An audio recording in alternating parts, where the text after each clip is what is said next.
Salve, semangat pagi untuk kita semua.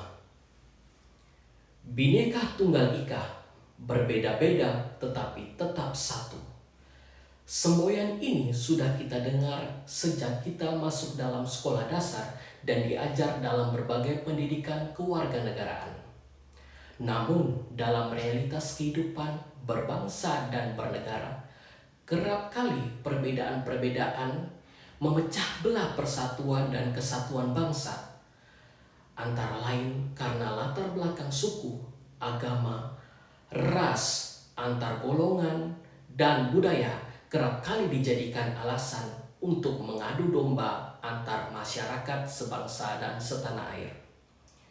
Masyarakat Indonesia adalah masyarakat yang berciri religius. Oleh karena itu, berbagai macam persoalan yang berkaitan dengan keagamaan dapat menimbulkan konflik antar agama karena bersifat sensitif. Tidak jarang dalam media sosial banyak kita temukan berbagai macam konten keagamaan yang membahas satu agama, membenarkan satu agama, dan menegasi agama yang lain. Judulnya pun dibuat seprovokatif mungkin sehingga dapat menarik banyak viewers. Ada yang judulnya Ustadz versus Pendeta, ada yang judulnya Pendeta versus Romo, dan lain sebagainya. Konten-konten seperti itu memiliki dampak positif dan dampak yang negatif. Dampak positifnya ialah umat beragama memahami bagaimana isi ajaran imannya masing-masing tanpa harus membaca buku atau kitab yang tebal karena sudah disajikan dan ringkas oleh pembuat konten yang tentunya diharapkan telah memiliki kualifikasi dalam bidang keagamaan yang baik. Namun, ada juga dampak negatifnya. Masyarakat memiliki perspektif yang buruk terhadap agama lain. Tidak jarang kita temukan dalam kolom-kolom komentar banyak masyarakat yang menghina dan menista agama lain dengan komen-komen yang tidak sepantasnya dikemukakan di media sosial. Masyarakat dinina-bobokan oleh persoalan keagamaan sampai lupa untuk mencapai persatuan dan kesatuan dalam aspek sosial, ekonomi, budaya, bahkan politik. Saudara-saudari yang saya kasihi, pada video ini kita akan membahas bagaimana merajut Bhinneka Tunggal Ika di tengah keragaman suku, agama, ras, antar golongan, serta budaya yang berbeda-beda. Keragaman dan perbedaan yang ada di Indonesia hendaknya jangan dijadikan alasan untuk memecah persatuan dan kesatuan bangsa, melainkan dijadikan alasan untuk saling melengkapi. Karena saya adalah seorang Katolik, maka saya akan menjelaskannya dalam terang ajaran sosial gereja. Hal ini tidak dimaksudkan untuk mengatakan bahwa ajaran sosial dari agama lain itu kurang solutif, melainkan karena bukan ranah saya untuk menjelaskannya. Karena saya hanya memiliki kualifikasi dalam ajaran sosial gereja dalam sudut pandang gereja Katolik. Jika ada penonton yang bukan Katolik, silakan disesuaikan dengan isi ajaran dari agama masing-masing. Baik, saudara-saudari yang saya kasihi, dalam frasa Bhinneka Tunggal Ika ada dua kata yang sangat penting untuk dicermati. Yang pertama adalah kata Bhinneka yang berarti berbeda-beda, dan yang kedua adalah kata tunggal yang berarti satu. Secara singkat, semboyan Bhinneka Tunggal Ika dimaksudkan untuk menjadikan perbedaan sebagai alasan untuk tetap bersatu. Kerap kali, perbedaan dijadikan untuk alasan berseteru, bukan bersatu. Padahal sesungguhnya, perbedaan kita berasal dari Allah yang satu. Untuk menyikapi persoalan ini, kita akan membahasnya dalam 4 poin penting, yakni martabat manusia. Yang kedua, kebaikan bersama. Yang ketiga, subsidiaritas. Dan yang terakhir adalah jalan cinta kasih. Pada poin yang pertama, yaitu martabat manusia, dalam kumpulan ajaran sosial gereja, artikel 144 berbunyi, Allah tidak memihak karena semua orang memiliki martabat yang sama dengan makhluk yang diciptakan menurut gambar dan rupanya. Inkarnasi anak Allah menunjukkan kesetaraan semua orang dalam hal martabat.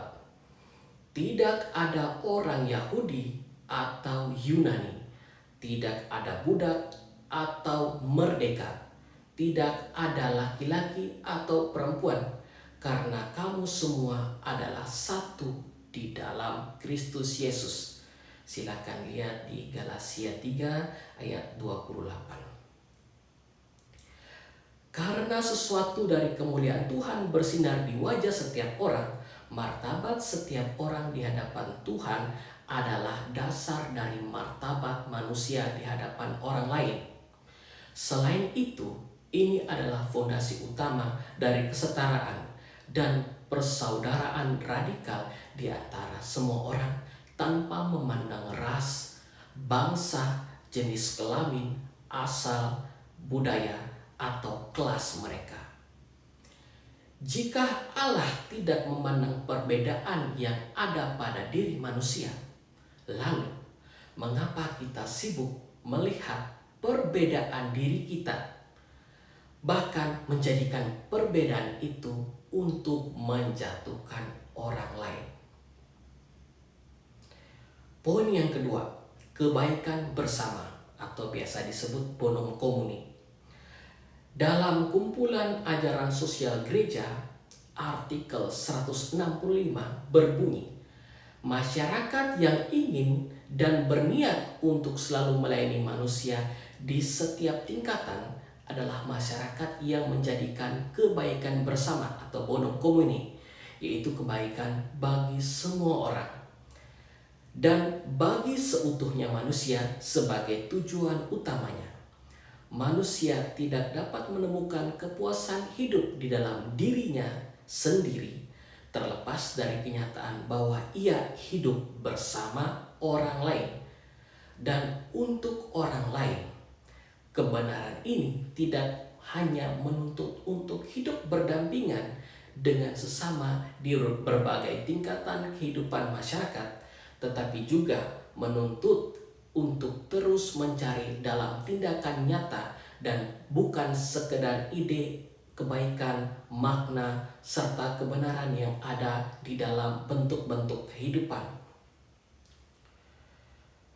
Tidak ada satupun bentuk kehidupan sosial, mulai dari keluarga, kemudian kelompok masyarakat, mungkin juga asosiasi atau dalam perusahaan yang berciri ekonomis, kota, wilayah, negara, hingga komunitas antar bangsa dan negara yang bisa lepas dari urusan kebaikan bersama.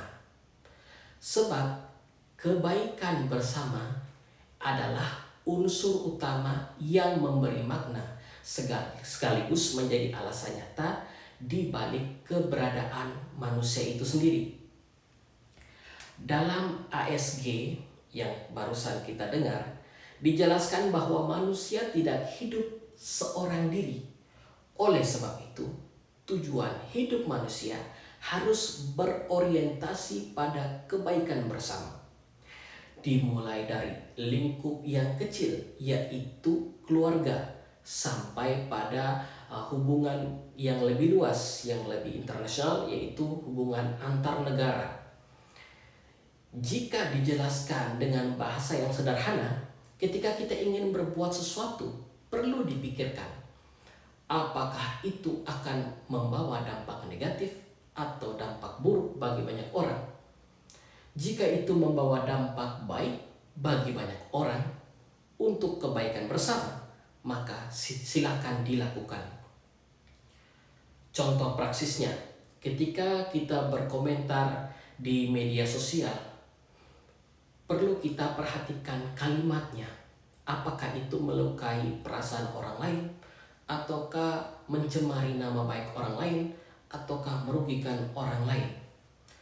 Dan bagaimana komentar kita itu menggunakan bahasa yang baik, atau apakah menggunakan bahasa yang kasar, atau bisa juga menggunakan bahasa yang lebih edukatif.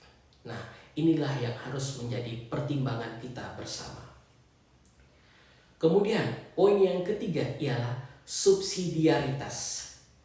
Dalam kumpulan ajaran sosial gereja, artikel 185 berbunyi, subsidiaritas adalah salah satu arahan yang paling konsisten dan khas dalam ajaran sosial gereja yang telah ada sejak ensiklik sosial besar yang pertama. Kita tidak mungkin bisa mengangkat martabat seorang tanpa peduli pada keluarga, kelompok, asosiasi, dan lingkup lokal. Singkatnya, kita harus peduli pada seluruh wadah ekonomi, sosial, budaya, bahkan olahraga, rekreasi, profesi, dan politik yang dibentuk masyarakat secara sukarela agar mereka bisa berkembang dengan baik.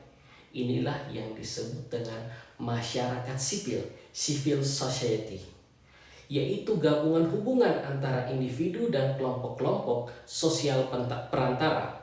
Hubungan-hubungan inilah yang pertama kali muncul berkat daya kreativitas warga negara. Jaringan hubungan ini memperkuat ikatan sosial dan menjadi dasar bagi komunitas masyarakat yang sejati, sehingga memungkinkan terciptanya bentuk-bentuk kegiatan sosial yang lebih tinggi. Dalam ASG di atas dijelaskan bahwa gereja harus menjadi wadah bagi kelompok-kelompok kecil masyarakat. Kelompok-kelompok objek itu menjadi daya ikat bagi persatuan internal mereka. Jika tidak diwadahi dan diarahkan, maka kelompok-kelompok itu bisa menjadi benih atau semacam api sulut yang memecah belah persatuan dan kesatuan antara kelompok yang satu dan kelompok masyarakat yang lainnya. Contoh sederhananya, dalam gereja ada berbagai macam umat dari latar belakang kebudayaan yang berbeda. Gereja menjadi wadah pemersatu. Adanya perbedaan kebudayaan itu sehingga orang dari berbagai macam kebudayaan dapat hidup selaras dalam kehidupan menggereja.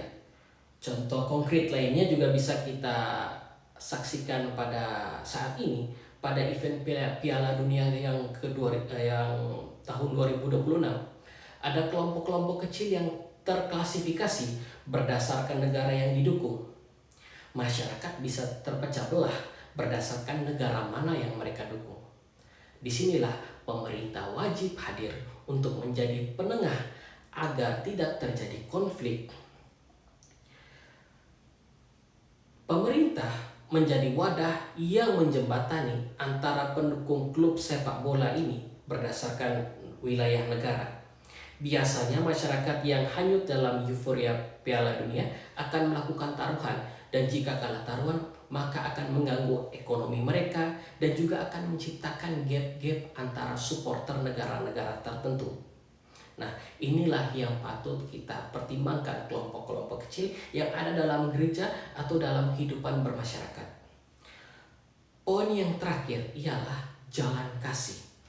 Dalam kumpulan ajaran sosial gereja, artikel 207 berbunyi, tidak ada undang-undang, sistem aturan, atau negosiasi apapun yang pernah berhasil meyakinkan manusia dan bangsa-bangsa untuk hidup dalam persatuan, persaudaraan, dan perdamaian. Tidak ada satupun penalaran logika yang mampu menandingi kekuatan daya tarik cinta kasih. Hanya kasih dalam kedudukannya sebagai pemberi bentuk bagi segala kebajikan yang mampu menggerakkan dan membentuk interaksi sosial serta menuntunnya menuju perdamaian di tengah dunia yang semakin rumit ini. Namun, Agar semua ini dapat terwujud, kasih tidak boleh hanya ditujukan dalam bentuk aksi kebaikan individu semata.